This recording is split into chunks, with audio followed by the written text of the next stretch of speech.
അവിടെ നിന്ന് പിള്ളാരടി. നീ കടപ്പുറത്ത് വന്ന ശേഷം രണ്ടുപേരുടെ കൂടെ പുറത്തില്ലേ? ഇനി മൂന്നാമതൊരാൾ വേണമെന്നുണ്ടെങ്കിൽ വേറെ ആളെ അന്വേഷിക്കണ്ട, അത് ഞാനായിക്കോളാം. ഈ കടപ്പുറത്ത് എല്ലാവരുടെ കൂടെ കഴിയേണ്ടി വന്നാലും നിന്റെ കൂടെ കഴിയാൻ എന്നെ കിട്ടില്ലടാ.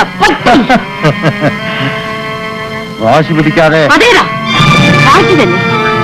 നീ നോക്കിക്കൂ, ഇന്നലെ വരെ കണ്ടിരുന്ന പെണ്ണല്ല ഞാൻ. ഞാനിനി ജീവിക്കാൻ പോകുന്നതേ നിന്റെ നാശത്തിനു വേണ്ടിയാണ്. ഞാൻ ഇതുവരെ ജീവിച്ചതും എന്റെ മകനെ വളർത്തിയതും അവനോട് പകരം വീട്ടാൻ വേണ്ടിയാണ്. സാവിത്രി, സാമൂഹത്തിന് വിശ്വസിക്കാൻ കഴിയുന്നില്ല അല്ലേ? അതിൽ പിന്നെ വലിയ സാവിത്രിയേ അല്ല ഞാൻ. എത്രയോ മാറിപ്പോയി. അപ്പൻ ചെയ്ത തെറ്റിന് മകൻ എന്തിന് ശിക്ഷ അനുഭവിക്കണം? സാമൂഹത്തിനത് മനസ്സിലാവില്ല. അനുഭവിച്ചത് ഞാനാണ്. എന്റെ വേദന നിങ്ങൾക്കാർക്കും മനസ്സിലാവില്ല. സാമൂഹത്തിന് എന്തൊക്കെ പറഞ്ഞാലും എന്റെ മകളെ ഒരു കാലത്തും ഞാൻ അവന്റെ മകന് കൊടുക്കില്ല.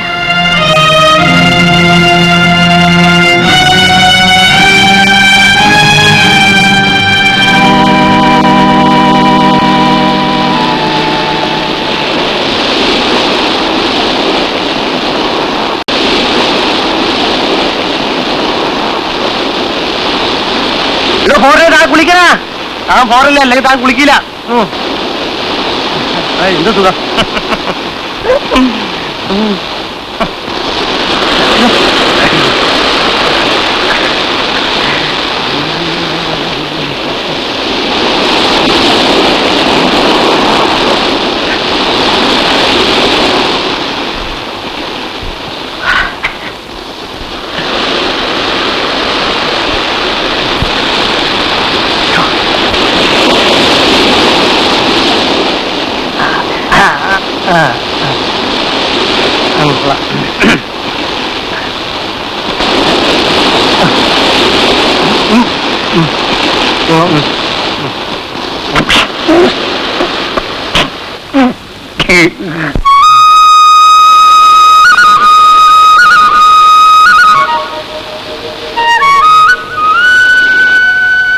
അങ്കിൾ, ലിസയോ?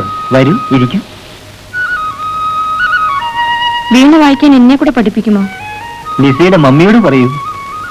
നിങ്ങൾ രണ്ടാളും ഒരുപോലെയാണ് വീണ വായിക്കുന്നത്. മമ്മി എങ്ങനെ പഠിച്ചു?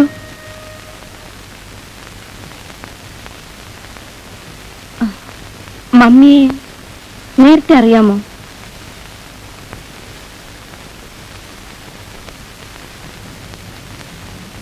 ലിസ ഒന്നും അറിയണ്ട.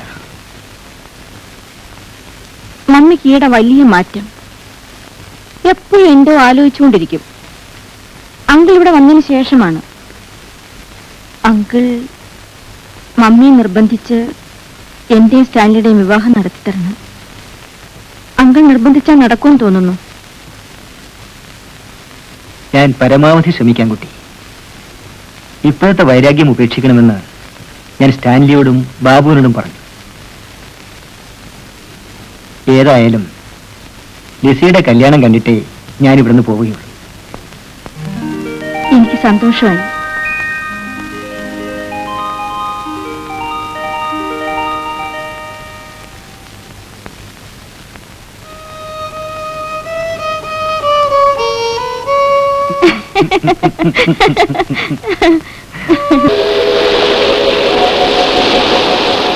മദാമ നിന്നുകൊണ്ട് സ്വപ്നം കാണുകയാണല്ലേ?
വരൂ.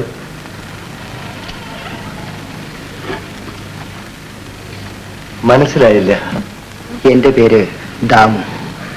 ഞാൻ സാവിത്രി അല്ല, മാർഗരറ്റിന്റെ ഒരകന്ന ബന്ധുവാണ്. അവറാൻ മുതലാളിയല്ലേ? അവറാൻ കടൽ പണിക്ക് പോകുന്ന സ്റ്റാൻലിയുടെ അപ്പൻ.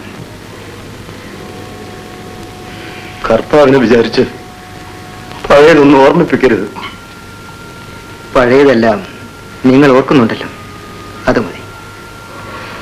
ഞാൻ മറ്റൊരു കാര്യം പറയാനാ വന്നത്. ഇരിക്കൂ.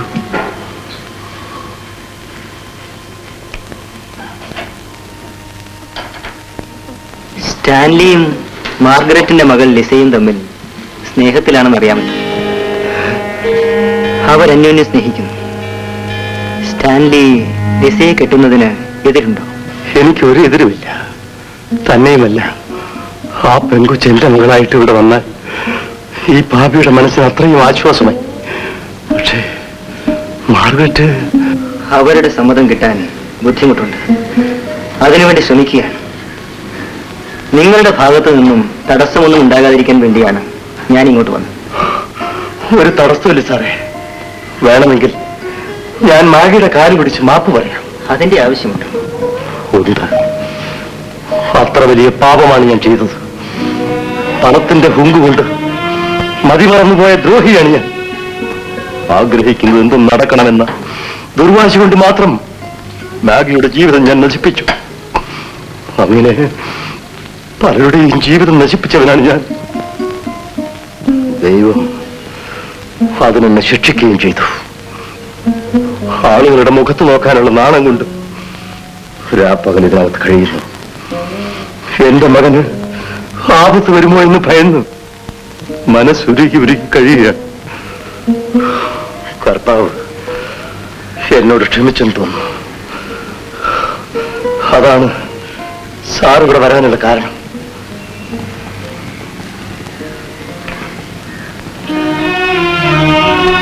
സ്റ്റാൻലി വരുമ്പോ എന്നെ ഒന്ന് വന്ന് കാണാൻ പറയാം.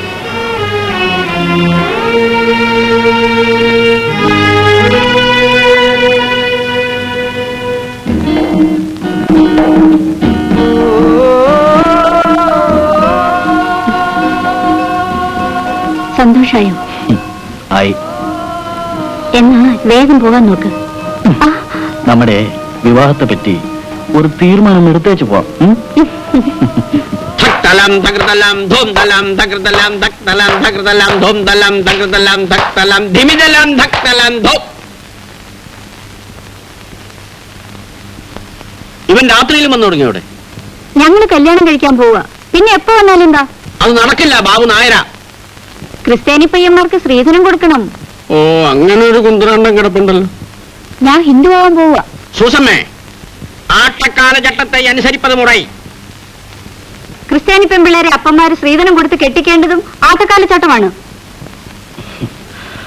വർക്കിച്ചേട്ടൻ വിഷമിക്കണ്ട. ഞാൻ ഇവിടെ മതം മാറ്റില്ല. മോളെ, അവർ നിന്നെ കെട്ടിക്കൊണ്ടു പോയാലും നീ അപ്പനെ വിട്ടേച്ചു പോവല്ലേ കേട്ടോ. ഇല്ലപ്പാ.